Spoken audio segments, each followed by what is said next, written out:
Last night, when you got your award, how did you feel? What was it like? I felt so honored because it was being presented to me by my colleagues, my peers, and people that really are artists themselves that felt, well, this is an honor for her. And I just felt so, I guess, inclusive really, and among so many others that have been there, like Sharon and Michelle, and just so many different people.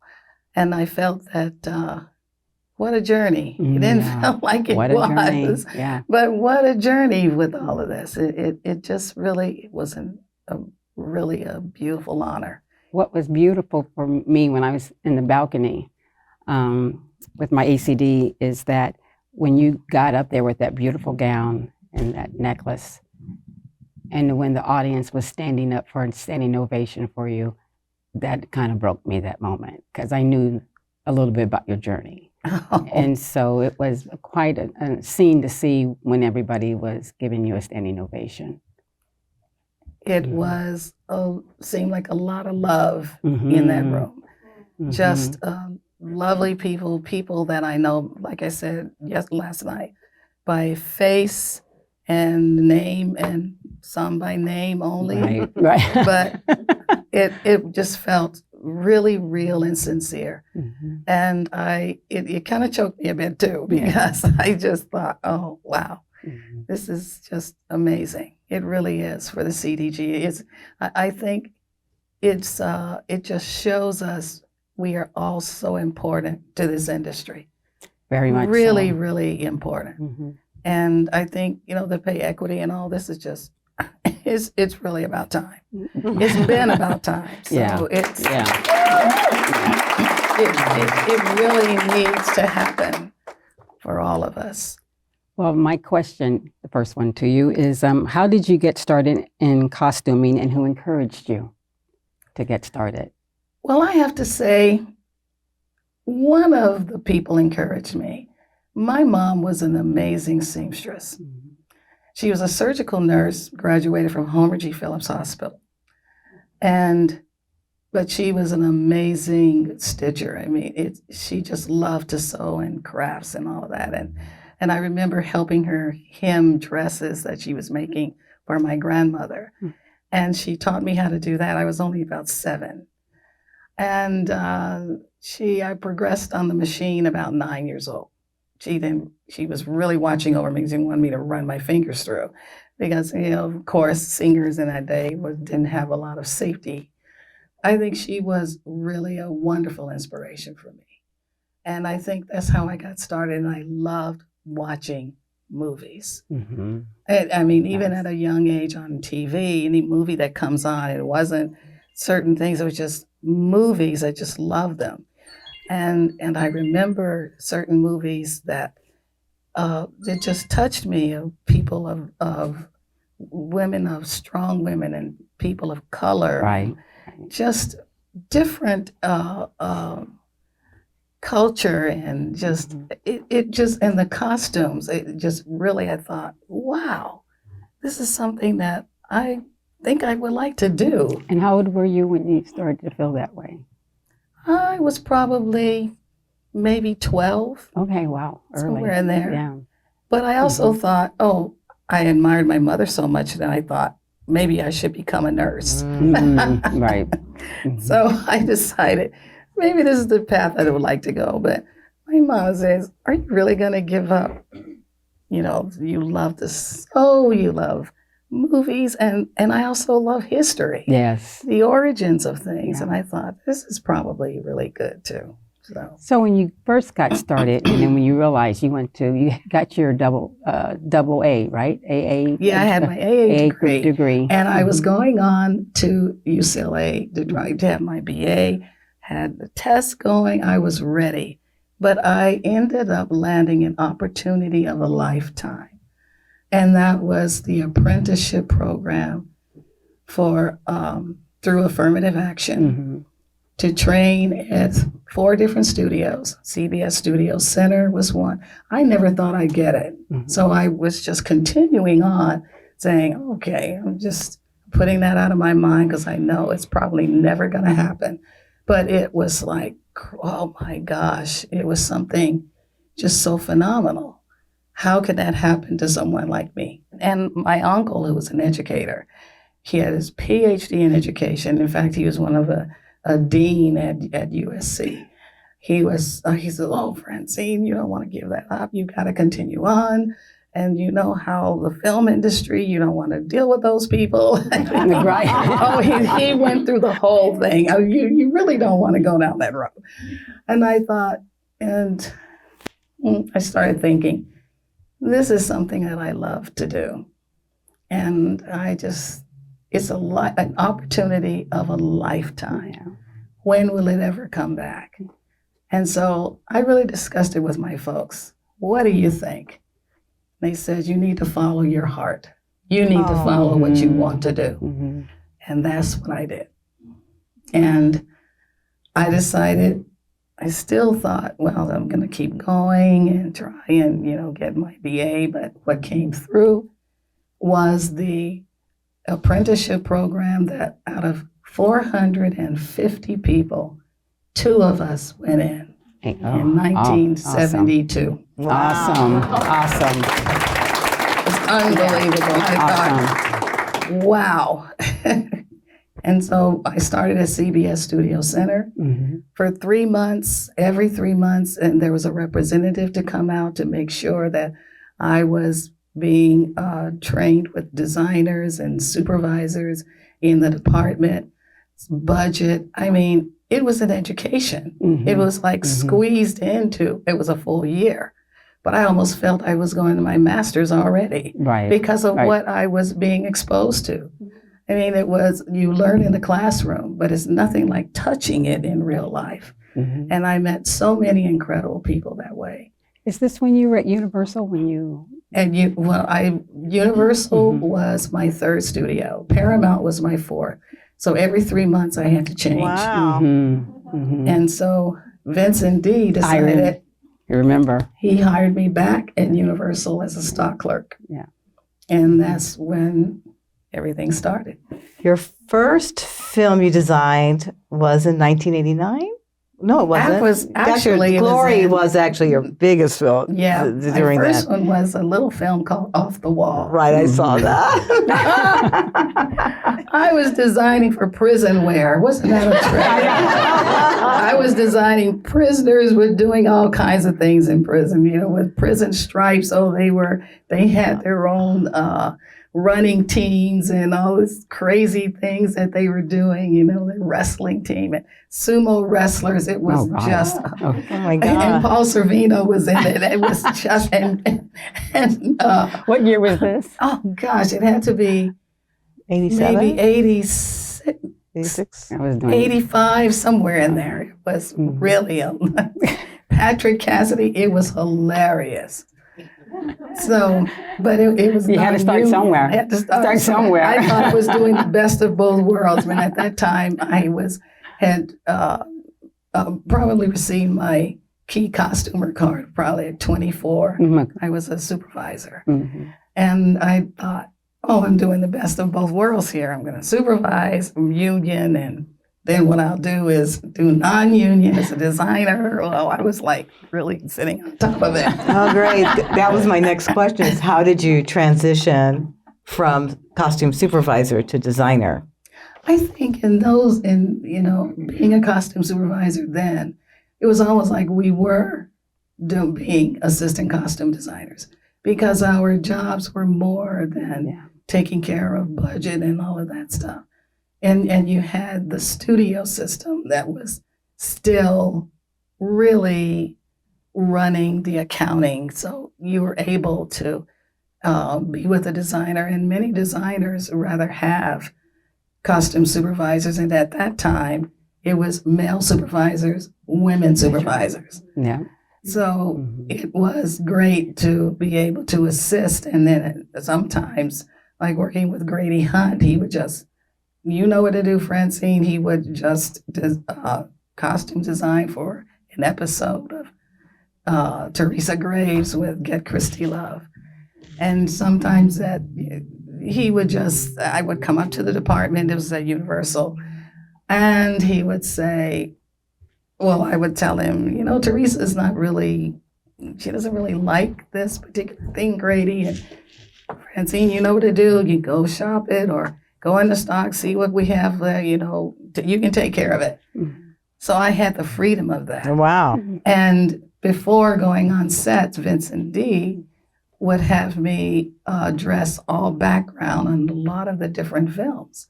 So I was able to do space and westerns, Right. and it was amazing. So you had so many different shows that you trained and you were costuming and able to work Wow. on. And I was working with the designers, helping them fit. Yeah.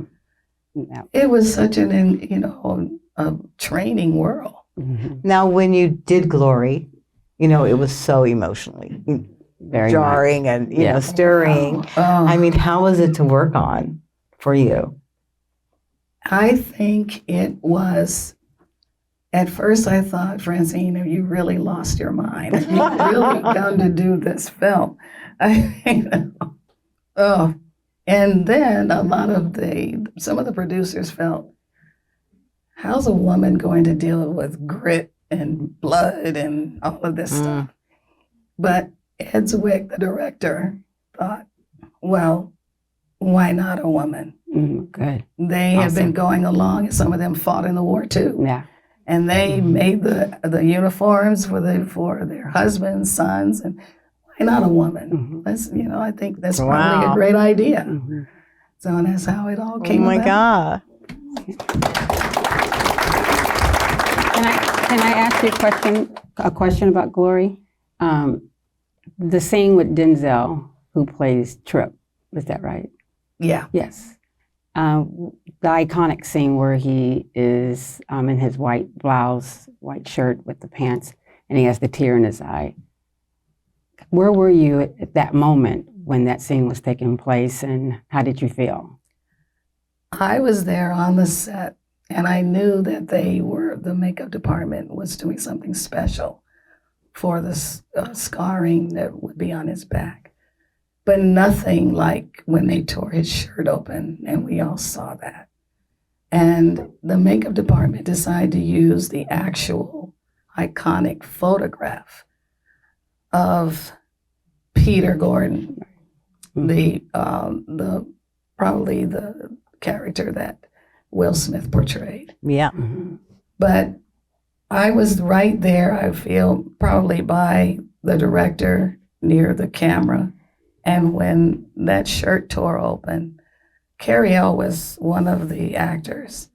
He hyperventilated. Mm. We couldn't shoot because so many people, we all gasped Mhm. just looking at what was on his back was just the horror of this particular kind of system. Mhm.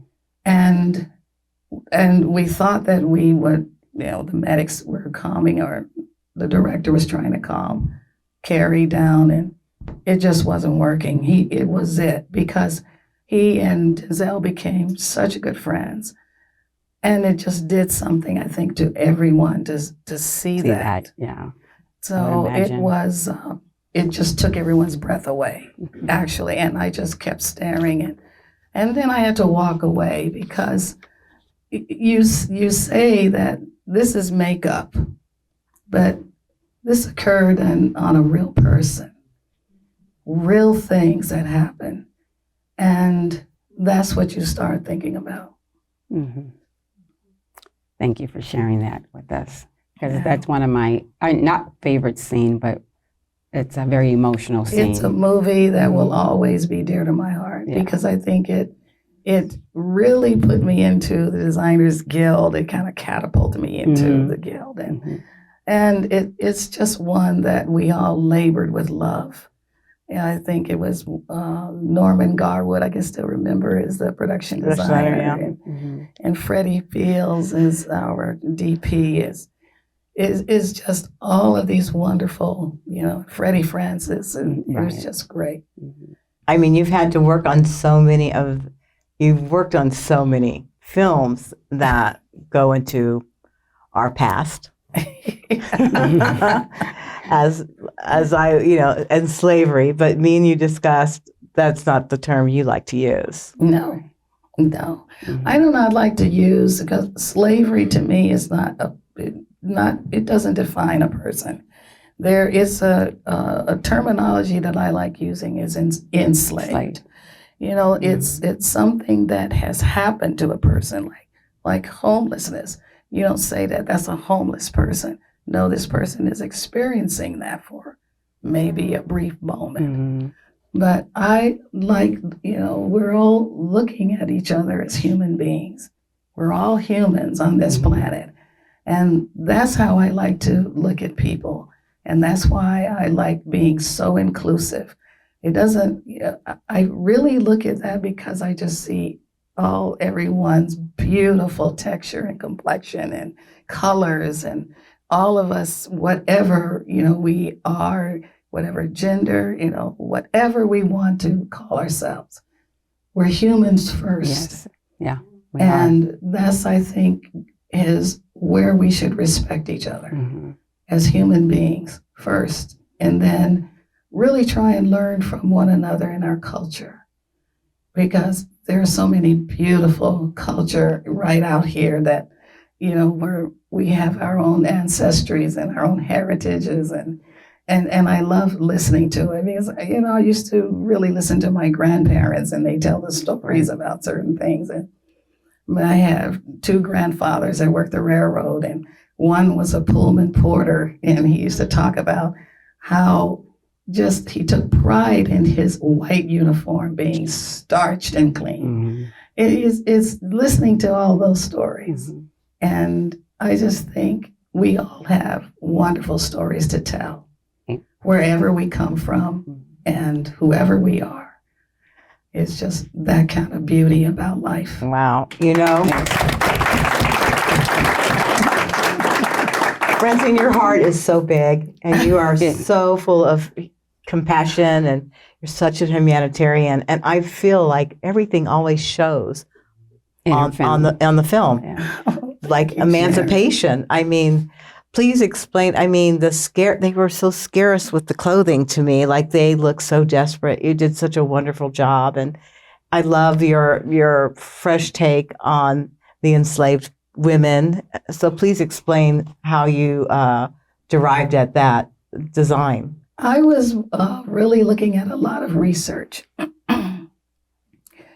And during the enslaved times, many were issued one garment a year. And you try and understand, how is that going to work? And they're working in the fields and doing all these things, the weather, all of these things that they have to do. And so this is why things have to be patched and mended. And just because a person was enslaved doesn't mean that they didn't know how to do things. I mean, they had certain jobs, they had craftsmen and all these wonderful positions. They were just kidnapped. They were taken from their homes. And so they would really know how to do, and certain items or things that they would do would be passed on from generation to generation. And it's just amazing, some of the things that they would do, and they would try and form a community of things and try and learn from one another and really help each other. And I wanted to show that in emancipation, that maybe some other people were wearing things that got too small, or the little boy was wearing things that a neighbor was wearing. I just wanted to show all of those particular things, that this is reality of trying to survive. And so that's how I wanted to show it. And of course they would have headscarves, all those things they would do. But I thought if they're working in the fields, let's have big hats or bonnets that they made themselves. And I wanted to really show that as, that kind of difference. It added so much texture and a whole different, it was such a different look. I really love that film. Thank you. I know that's her favorite, mine, and mine's Glory. So, oh my gosh. Yes. And then we flipped. This very serious designer boomerangs us. Yes. And White Man Can't Jump. Oh my goodness. All of them. Yeah. Yeah. What happened there? Boomerang. Yes. Miss Eartha Kitt was 60 years old, I think, at the time. She would not be ready. She's not ready for a fitting unless she gets on the floor and she's doing 50 push-ups. Oh, wow. I'm serious. I mean, she was really amazing. Wow.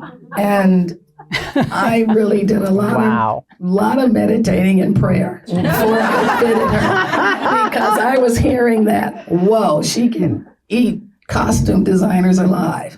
And especially if she felt that you didn't know what you were doing. Yeah.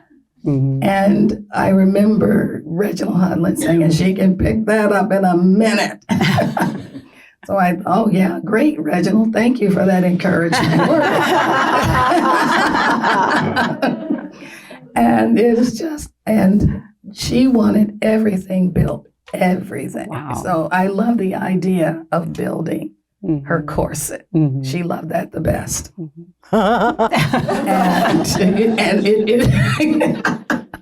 And of course she would. And she says, She was this sweetheart, I'm taking this home. Yeah. Well, far be it from me to stop. Not when she's doing 50 push-ups. Right. I'm not going to get in her way. And Eddie Murphy, a lot of his shirts, I ended up making. Some of his suits not, but it was just a combination of building and getting from designers. And Halle Berry, a lot of her things came right off the street vendor. Yeah. And using young artists out of Harlem. Wow. Mm-hmm. Nice. I love the idea of pulling people in. Mm-hmm. Mm-hmm. Just really introducing people into this world. Mm-hmm. And so it was all that combination of it's just, and Grace Jones, I remember having to design a chainmail dress for her because she was going through the airport and she was setting off everything. And oh God! So she decided to just strip off the whole thing and just go through start. Oh naked. No! And she had to down a fifth of vodka and a joint in order to do that. Yeah, I worked with her once. Grace was something else. Yes. And what is funny is when her mom comes to visit, she says, "See, Mom, look what they made me wear. You see the stuff they put me in." And she says, "Oh, that's beautiful, dear." With Grace, and there was one particular costume. She had this leather window pane jumpsuit, and I decided to make a red undergarment to go under it when she was coming through as Sanjay and with the guys, and she was pulling the sleigh and then all this, and I thought, oh, wow. And then I built a hat for her to wear. Oh, yeah, I love that. At the last minute, though, it wouldn't work over the wigs. Of course not. So, Daddies. of course, we all have to come up with a last minute situation. I tore the hat apart and just put it around her head and draped her earrings and everything on it. I mean, all of this had to happen in 10 minutes. Right. Yeah. And so it was done, and they were still lighting, they were still doing things, but Grace was ready. She was back there, with the guys pulling the sled or pulling she was actually had the whip going, and I said, I think you all need to get this underway. Going. Right. She's back there, really doing this, and these guys have some marks on them. I think we need to start this, right now. Well, I worked with Reggie last year on Candy Cane Lane, and every time he'd go, this needs to look like my other film. I'm thinking, what other film? Well, then you should have called Francine. He okay I now. saw Candy Cane Lane. It was a lot of fun. I 3 or 4 times he said that. The nerve. No, I mean, but it was. I just thought it was so cute. I was like, Bump him. it's not the same. It's not the same script. No, Never one, but not at all. Okay. And Eddie is definitely not the same. and all I would say, yes, Francine was amazing on that show. Oh, jeez. But you think he lives in this house? You want Eddie to dress like that again? I don't think that's possible. But it was very sweet. I just thought that showed me how much he loved your work, and I thought that was really cool. So there you go. Wow. I love Candy Cane Lane. I thought it was fun. It was cute. It was really cute. We're talking about Francine. So Let's talk about all of us. let's see. What should we talk about next, Michelle? Oh, you know what? I love the opening scene to Color Purple. I loved all the cream. I love all the patterns. Just beautiful. I love the white church. And Oh, yeah, because, we were in spring, summer. yeah, in it the was South. just beautiful. And So- to make the dancers with all, I mean, you did all of that, right? All of it. in 1917, all had to be built. And I just remember seeing those photographs of my own great grandparents in my grandmother's house, and that's what I they remember had. seeing in my grandmother what inspired me with Danielle's wedding outfit, and I made her veil and did her wedding dress because my grandmother was married in 1922. And there was a photograph I remember seeing of her, and that was my inspiration to kind of beautiful. really repeat it, and it was just beautiful. That was what I was going for. And I know there was discussion about the robes because that was later, but that really worked in that scene. It really I have did. to say, wait a minute, Blitz 1917. I know. Well, 1910. 1910, they weren't using choir robes in 1910. Right. And he says, oh, I know, but this can be real colorful. Blitz is a very colorful director. And My kind of guy. I know. And I'm wondering, okay, Francine, let's think about this. How are we going to do choir robes? And so they're believable, for 1910. And hey, it's a musical. Yeah. Yeah. You but it was beautiful. But and at the end of the movie, you see around the tree again, and they're Yes. all in cream. And Right. and then when the sister comes, did you do that on purpose to tie in the Yes. beginning? I'm smart. I wanted to do that I on knew purpose that. so we can see Yeah. Celie's the quilt that she was making Yes. through the years. Beautiful. Because if everyone had color, Mhm. then it would be really hard to to see this beautiful quilt. Right. So Blitz and I decided let's just keep them in that neutral colors, Mhm. off-white, white, those kind of colors. But it was beautiful tying in the beginning to the end, and that was such a Yeah. beautiful scene. Congratulations on that. Thank you so much.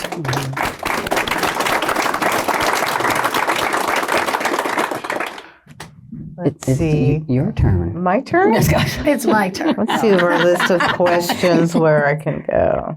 I love this. This is a Michelle question, and I love it. Oh, How do you relax? Oh yeah, that's my question. How do you relax? Because you are flying back and forth, going to New York. You're leaving tomorrow. You live in Atlanta. leaving Saturday. Yeah, Tomorrow I have a fitting. yeah. Where do you find your wellness? Where do you? Earl and I travel together. We work together, and so it's really fun being with my husband. And I feel that he's really my best friend. And I also like doing things goofy, and I like sitting on my deck. I love to read, but I also, believe it or not, I like to knit. Oh, I that really do. calm- There's something that my Sweaters, hats. scarves, Everything. anything. Okay. Booties for little kids or whatever. Okay. But sometimes I like doing it because it relaxes me. Mm-hmm. And watching black and white movies or old films is kind of an enjoyment of mine as well. Mm-hmm. And, just really, I guess, enjoying being around my family and friends and And sometimes I like to get in the kitchen and do, some kind of cooking or whatever. I just think that just to have some type of relaxing time, just to be, that you don't have to get up at 4 o'clock, Yeah. 3 o'clock in the morning. Yeah. Totally. And just have some kind of life. You need that. Yeah. And I think after every show, we try and go on a vacation, Mm-hmm. on a cruise, or do something. Mm-hmm. So, I mean, I don't know if I'm supposed to tell this, but remember we had that little party for you about 10 years ago when you were going to. we really remember I said, "Oh, Yes. ladies, She's going to retire. I'm going to retire. Earl and I are I'm moving to retiring. Georgia. I'm retiring. I'm building a house. Yeah, I'm building a house. And we're going to the islands, and we're going to enjoy life." I was there 6 weeks, and I got a phone call. Yep, I remember. "Francine, you're here in Atlanta. Oh, I'm doing this small movie. Sam Jackson is in it. Hallie Steinfeld." Like, well, okay. Can I read the script? It was very cute. It was barely lethal. And I have to admit, it was pretty cute. Mhm. And it was perfect for Sam. And he loves you. I just He loves love you. He's an incredible guy. I remember he was the McDonald guy in the rifleman or something in the McDonald fast food restaurant. Remember on Coming to America? Coming to America. Yeah, that I was working with the wonderful Deborah Nadoum Landis. Oh my goodness. Yes. It Well, was. since you spoke of Deborah, can you discuss some of your mentors and favorite designers and people who inspired you? I think I was going into many of them last night. People that when I was coming through the industry, and I remember when Deborah came into Universal, but I think a lot of them are, like I said, people like Grady Hunt, who was just an amazing person, costume designer who could do so many different things, and period and comedy, and I was able to work on an Edith Head film, Wow. The Sting, Wow. and I remember the night that, oh my gosh, I felt like I was drowning because we were shooting on Universal Backlot. I had 2 satchels, one with towels in it, one with extra shoes, and my job was to go around and dry off and give the background women some more shoes because the 30 shoes were falling apart. It was something else, and of course, I wouldn't dare call Edith Head Edith. No way. Mhm. Miss Head all the That's time. right. Mm-hmm. But I think even with working with someone like her, she's a iconic Mhm. Oh, indeed. designer, Yeah. Mm-hmm. and all the things that you see, and you not only learn what to do, you learn what not to do as well. Yeah. But most of the time, I think they're gracious enough to teach you if you want to learn, and just looking over someone's shoulder. Some incredible tailors and seamstresses and just amazing stitchers that were at Warner Brothers Studio, where their stitch room was almost as big as a costume department. Mm-hmm. And you had so many people that just came out of a certain system. And they were amazing craftsmen from all over the world. Wow. And that's what I loved. Just really. And when I remember one particular day that the ladies were doing these incredible costumes, and it was, I'm trying to remember, it was for Night Gallery. Mhm. There was a series that came out of Universal. And they started talking about their husbands. It was so funny. And here you had one lady was from Japan, there was one from Russia, there was one from Italy, and they were all saying the same thing. And just laughing. It was such fun. Cute. And I'm there just listening to it all. But it was wonderful times just being around so many different people. And I think, and at that time, I think Bob Mackie was coming through, Mm-hmm. that I mean, he is like the designer of gowns and glitz. Goods, yeah. And so all of these things that you learn from, this are just really, you carry on with you.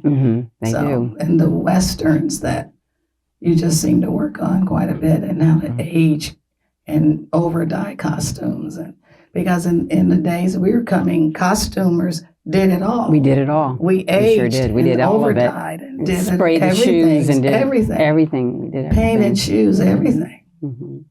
Yeah. And it was an incredible learning process. I noticed in your speech last night, you thanked your aging person, dyer or something. Oh, yeah. Yes. Ms. Jane Morris, who was at Universal. So when you are looking for a crew, when you're looking, what are some of the traits that you're looking for when you're?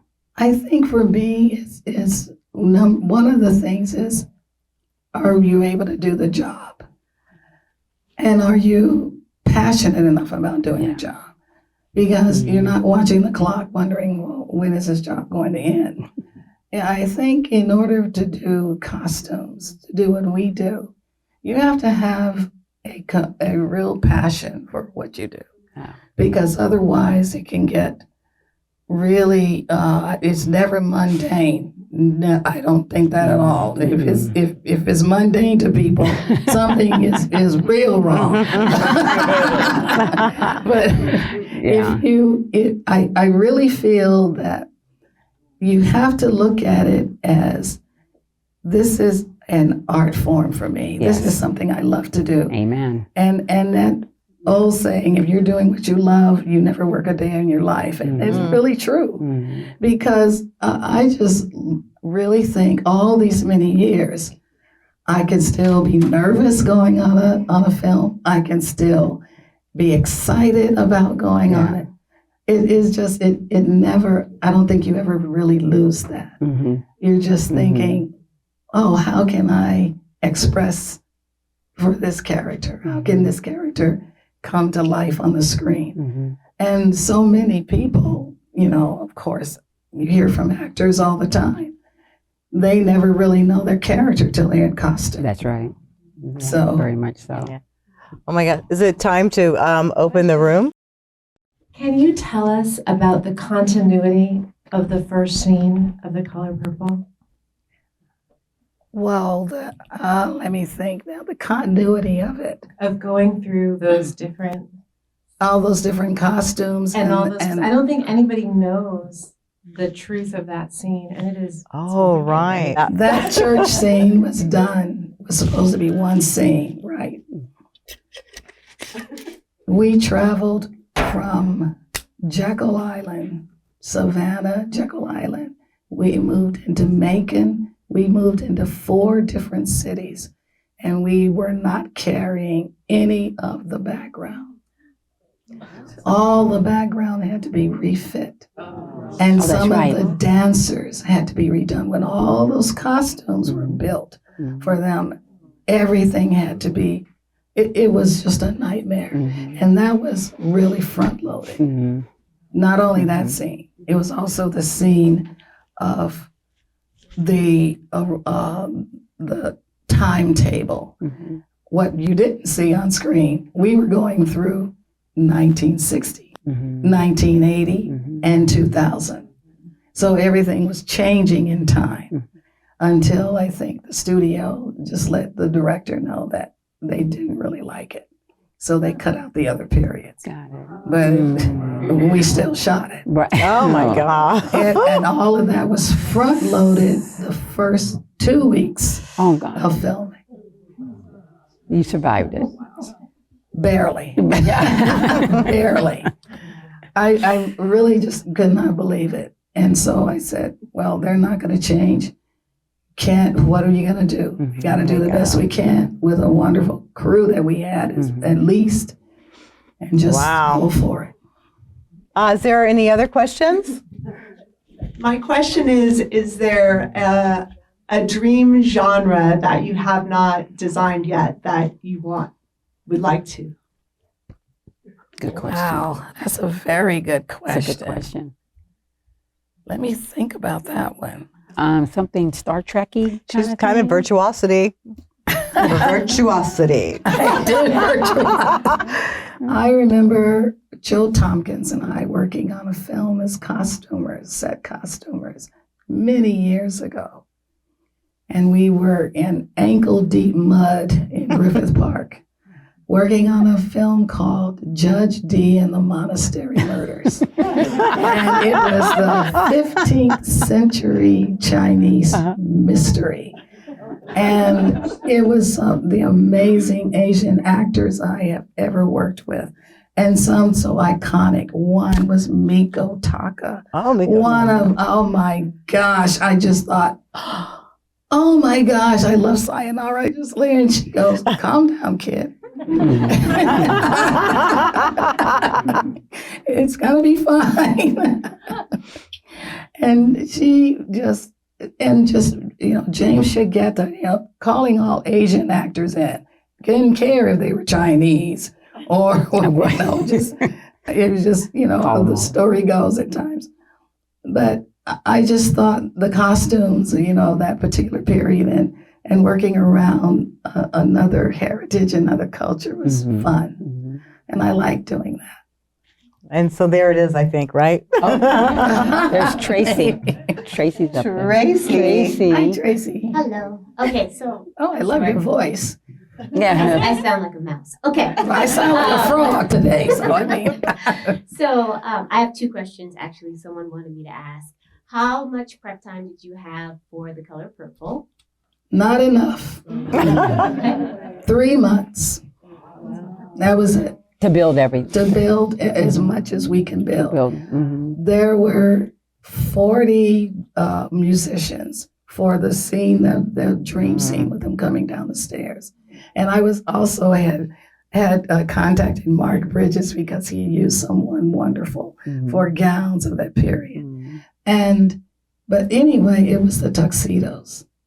And I thought, we have no time to build. They're not giving us enough time, money to build these tuxedos. So we're all going online. Give me at least an outline, a shell or something that will work for that particular time period, 1923 or 24. And of course, a lot of musicians, they were all real musicians, and some bigger and, all different sizes. And we found some that were great, that could work, that beautiful off-white, but the lapels are wrong. There was no way that was going to work. And so I went to production. We have to change these lapels. That has to happen. And the director at first thought, well, do we really have to do it? Yes, because I don't plan on looking ridiculous, and I know you don't. So yes, we have to change those because there's no way that's going to happen. I mean, it was peak lapels in 1920s, not notch. So let's get this right. Right. And it probably took us, I would say, maybe 3 weeks to change out The lapels. all of those lapels on 50 tuxedo tails and fit to make sure that all of it was, the white ones coming down. It was just a lot of work. So not enough. I think I was probably building and designing up until the time we wrapped. Oh my gosh. That's the reason why I do too. Go ahead. So my other question, because all three of you up there are icons. I'm curious if you've ever worked together. We're planning on it. We're trying to. Sharon and I thought we wanted to do it on The Color Purple. She had the greatest idea of us doing it. But of course, production. I don't know if we can afford that. Warner Brothers, thank you. That's right. I don't know if the budget can handle it. Oh, really? Yeah. We were planning on it, and that's something we really for the we future. really wanted to do it. We love to do that. On a 16th century Chinese picture. No, I'm there with you. I'll do it. Hi guys. So first of all, to the Guild, thank you for having the queens here. Like Tracy said, icon. I've been doing this 27 years and I'm still in awe. My question is about my boyfriend's pants on The Color Purple. Coleman Domingo. Oh my He doesn't goodness. know he's my boyfriend. Yeah, I was gonna But say I he's your know boyfriend. there's a story behind that fabric. It wasn't easy, I have a feeling. No, the director wanted something scaly. And I said, well, we're pushing this a bit for 1947. And he said, well, you know, it is a musical. Every time you do that, Right, he you're says, right. oh, it is It's a a musical. musical, right. I thought, Even when it's not a musical. even when it is, right. We can all use that. You know it's a musical. And I ended up building two different ones. One that was a cow print, or it was the thing about the scales or the fabric is that Coleman, of course, in the dialogue, he says, "Well, maybe I can buy something from you, Celie, that no one else would buy." The trouble with all of that, everything looks so good on Coleman. Yeah. How do you make Yeah. him look bad? No, you can't. And the don't. funny thing is, he wanted the trousers after the show. He really wanted to have them for himself. So what I was trying to do is make sure that maybe they were a little flooded, so they were, a little off. Mhm. So he did look a little bit more ridiculous than ever. Yeah, he's a good looking But man. he is so good looking. He's a good looking man. Oh, Does he you know- gotta does he stand know in that- line. I'll wait forever. Aww. But Coleman Domingo, oh, what an incredible, Oh my God. talent. What a talent. Yeah. Oh. Yes, and then one of the nicest, caring people you ever want to work with. So if anybody works with Coleman, go for it. Yeah. Go for it. He is just an amazing guy. Hi, Phil. Hi, everybody. Hi, Phil. Hi, Phil. Oh, you're First, I want Jamison. to, nice to see you guys. I want to say, can we give all three of them a round of applause just for being here at the same time and having all three of them up here at the same time? That's pretty incredible. I'm going to give Miss Francine her flowers, and I'm so glad to do that today. You've worked on a lot of films, and one of my favorites is Sister Act 2. So I want you to talk about establishing the kids, all the different looks, the uniforms and stuff. Can you just give us a little quick kind of recount of that story? Well, I went to a company for the kids' uniforms that had school uniforms. I think it was Sue Miller or Oh. Sue Mills. Sue Mills. Sue Mills. that's it. Mm-hmm. But a lot of their style was really boring. And I thought, well, why don't we kind of make it up, give it some jazz or something. So I decided, why don't we rebuild it for this particular film? Mhm. And that's where the baggies in the 80s, that style came out. And they ended up selling it in actuality in their stores. Oh, my Couldn't God. keep it. I know, Wow. it was really amazing. Wow. But that's how a lot of their uniforms came about. And I like the idea of they may be in uniform, but they're kind of rebel kids, So Mhm. let's give them a style of their own, or wearing different things like, the Timbs, or, the high sneakers, or just certain jewelry. And Lauryn Hill with her beautiful braids and the scarves. I wanted them to have their own individuality. Mm. And so that's where a lot of that was. And with Whoopi's outfit, when you're dealing with a lot of Catholic uniforms, you cannot use the real things. You have to make them up. Mhm. And so with the first Sister Act was already built, but they had a line in the habit. And so I decided to make it a little bit more smooth. But with Whoopi's outfits in the very beginning, when she did her stage play, she said, I just want to be crazy. I go, oh, I like crazy. So Edwina Pelica and I were trying to get the right dye for that beaded fabric. And I said, Edwina, this is still not red enough. Mm-hmm. So I said, you know what? I think I'm going to take a chance. And my husband, Earl, he's such a dear. I ended up going home, throwing that fabric in the washer. And how many of us have done that? Mm. Red. die. It was just incredible. But it came out I was the going to say, color did it I come wanted, and you saw it. I mean, on screen, Yeah. it made it into her dress, Mhm. and I wanted to, to cut through the sequin to make it the fringe. Mhm. So I'm going to admit this is an incredible fever dream to have three of my deeply personal and iconic designers. Aw, love you so much. Love you. Thank you.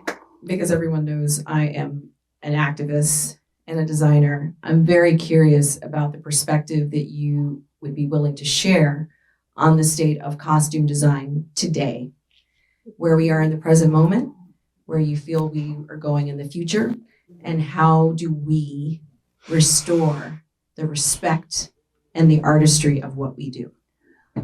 I think for now, in places like this, of us all coming together, looking at one another as artists, and not looking at one another as Black artists, white artists, Latino artists. We're artists that happen to be, or our heritage. We don't want to lose that. But let's look at ourselves as artists first. And I think with that comes the respect of one another. And I think that's so important that we need to have. We have to, I think the barrier that I like to have broken down is to look at someone and not say, oh, maybe they can do that? Mhm. No, Yeah. they can do that. Yes. It doesn't matter what heritage they are. I mean, it just doesn't matter. I mean, to me, Shay can do Color Purple. Look at Aggie Rogers did it. Mhm. Yeah, I can do other shows, like I said, our Judge D and the Monastery Murders. And we can all do certain films, and it doesn't have to match what we look like. And that's something that I feel that's the barrier, that's the wall that needs to come down. My question is about, well, one of the things I admire about you is your ability to reimagine contemporary clothing and builds, and working with you, you're always building things that I least expect you to build. And so as a native Los Angelino, White Man Can't Jump is the cornerstone for fashion for me. And so I'd love to hear about your inspiration for that and how you helped kind of establish a look of a generation. White Men Can't Jump. I love going to the beach, and Earl and I were living in Venice then, so a lot of the inspiration, just looking at a lot of the guys at the basketball courts on the beach. And Woody Harrelson's character, I chose my brother-in-law, Earl's youngest brother, for that one. I mean, he would walk around in that kind of get-up, or stuff that paint all over his shorts, or saggy socks. I mean, it was such a great inspiration for that. But for me, I thought just to build all of Wesley and Woody and much of the ladies. But Wesley really wanted to be totally unique. And all of his things, his sweat outfits, everything was a build. But even in the T-shirts and his little caps and everything, it was of that period. But what I like is taking things and totally cutting them up, re-dyeing, refiguring, all of those, just to have something different. And my husband, Earl, comes out of a family of silk screening. I mean, they had one of the most wonderful businesses in Venice, Ace Trophy. So he was really inspiration for me to just go for all kinds of different graphics. And some of the things that I designed, many people wanted to have. But the studio says, well, that's our property. We really own that. Oh, okay. All right. So at that particular time, I thought, okay, you do own it. But what I do on my weekend is my time. Way to go, sister. Two things I want to say. I want to say thank you for creating a path that I could follow. Thank you. And then I want to speak some hard truth, because I can't help myself. When you say that anybody can do any project, I disagree. Because Black people, we know white culture, we all watch the Brady Bunch, Yeah. but not, white people didn't watch Good Times. So that's important to acknowledge. We can't whitewash them. Yeah, I think if you hire a white designer for a Black story, there's better be an ACD who's of color, or somebody on that crew who can speak truth. well, Debbie, there's some of it I agree, but I have to tell you, I worked with some incredible designers. Grady Hunt did Teresa Graves in Get Christy Love, and he just costumed her amazing. I hear that. I love that So- show. By the way, I wanted to be her. Right. But Christy So- Love, I don't know, she had a perm. Did she wrap her hair No, tight? There are well, those little details that only we can put on Yeah. screen. Yeah, I agree with that. There's some things because of the culture, yes, you have to do. But I have come across even African American people that didn't know how to do it. So it is, I still feel that we can't limit because I agree. a person may not, we can teach. Yes. And I agree with that, and many times it happens. And with Aggie Rogers was wonderful about wanting me to come along with her on the first Color Purple, because she also felt that as well. Even though her adopted son, Thomas, was Puerto Rican and African American, she still felt Yeah, she did. that she wanted to have someone else of that culture, or a culture that could understand. So I agree with you too, but I still stand by that if we limit ourselves saying that certain people cannot do certain jobs, I totally get it. But I feel because we look through a lens of art, and we can do that art. And all we need sometimes is an opportunity in order Yeah. to say that we can. Hi, it's an honor to hear all three of you guys, you all in conversation. But I did want to ask you about two particular outfits were, well, more so, Karina is one of my all-time favorite movies. So I always want to just dress like her in my everyday life. So the dresses, what did you build all those? What were your passion behind those? Well, here is one particular thing about Karina.